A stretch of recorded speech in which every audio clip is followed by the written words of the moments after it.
Have you ever tried to do anything for the first time and you really sucked at it and you hate the fact and the concept of just starting from zero? In this video, I'm going to share something with you when you start to do. It's going to help you to be able to start making progress so that you can start getting better faster at the thing you want to do. I remember for the first time when I was learning how to ride a bike, I had these bicycles that had these two little tires on the side. It helps to support you when you're going to ride. But I remember for the first time I sat on the bicycle, I had a gentleman who was teaching me how to ride, and he was down a hill and he asked the other gentleman to let me go. And the fear of just going down the hill with no control made me panic, and I tilted the bicycle and I fell. I bruised my knees. To today I have scars from that. But I didn't stop there because I saw that my brother was actually successful. He was able to go down the hill and he was more balanced. So later on I decided to give it another go. I got myself together and I learned how to balance a little bit, and I went down the hill successfully. Then guess what happened? I kept on doing it until the point that it took off those little two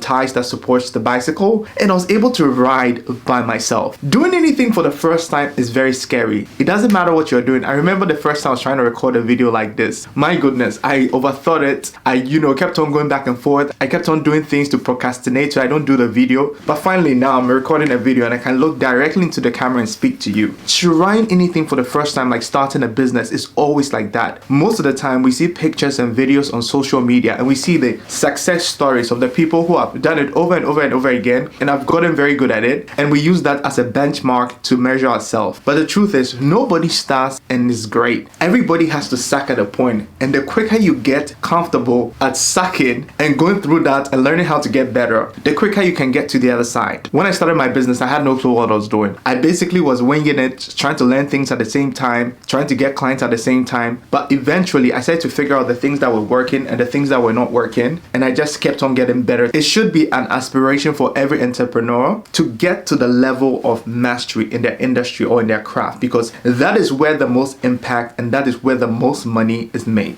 What do I mean by this? When you start anything, you're not going to be great. But if you decide that you're going to remain average in that industry or whatever you're doing, you cannot make the impact you're looking to make. So my biggest suggestion is find something that you're naturally interested in, because it's going to be much easier for you to pursue it than you trying to do something that you are probably not naturally good at or you don't have any interest in, but the only reason you want to get into it is because you heard maybe it makes money for people. Because every business is tough. I don't care what business or the kind of career you're looking to get into, there's a level of effort that needs to go into it. Whether you're going to play basketball, whether you're going to run track, whether you want to write books, whatever you're going to do, at a certain point you might not feel as energetic, but make sure whatever you're doing, you have the interest in it and you want to be able to stick to it for the long term. When I was little, the only thing I was interested in was drawing, and I used to just spend time to draw, find means and ways for me to learn how to use pencils to draw, and I was doing it over and over, and I realized that my teacher started to take notice. My mom took notice. She started to tell her friends, like, man, this guy really draws, like, you see his work, and she likes to show it to people. And the validation I got from that gave me the drive to be able to do more. Most of my friends in school thought I was just naturally born a good artist, and most of my family members actually are good at drawing, but nobody woke up and just knew how to use the pencil, and nobody woke up and just have an eye for certain things. It takes a little bit of practice to get good at the thing. I remember in school, I got so good at arts, drawing, to the point that anytime there was a project work, most of the teachers would want me to do the project work for them. I even got to the point that people were giving me gifts and stuff to just draw for them. I took the art prize every single year until I finished the school because I naturally was interested in it. I was constantly doing research. Anytime I had downtime, the only thing I wanted to do is I wanted to spend some time and draw something. And the more I did it, the better I got. And I had an interest to do it. Having an interest to do something, being self-aware to know how good you can get at it, and you put in the effort and time, will eventually put you to the place of mastery. Mastery means that you are doing this so effortlessly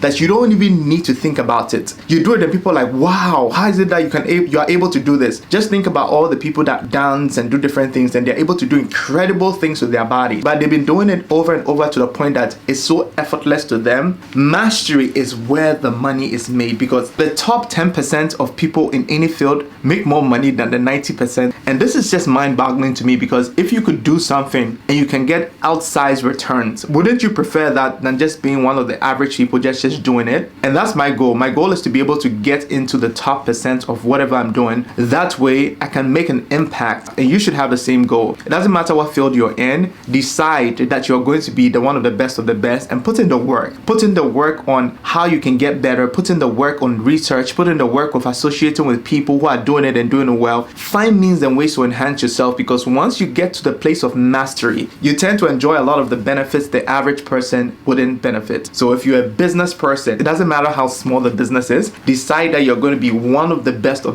in your field, and you'll be surprised the amount of doors is going to open for you. There's this old adage that goes like, it's better to be a big fish in a small pond than you being a tiny fish in the middle of the sea. Find a niche and decide that you are going to be the best at it, because nobody ever starts from being the best. You actually need to be able to put in the time and effort to help you to be able to be the best. Building up your business to mastery makes up for all the failed attempts, all the losses, and all the bad times you've had in your life and business, because you realize that all those were not wasted effort. You were able to learn from that to help you to be better at what you're doing. My name is Kimbwari. If you enjoyed this video, please go ahead to like and subscribe so you don't miss my next video. I'll be posting more content like this about life, business, and everything in between. I'll see you in the next video. Bye for now.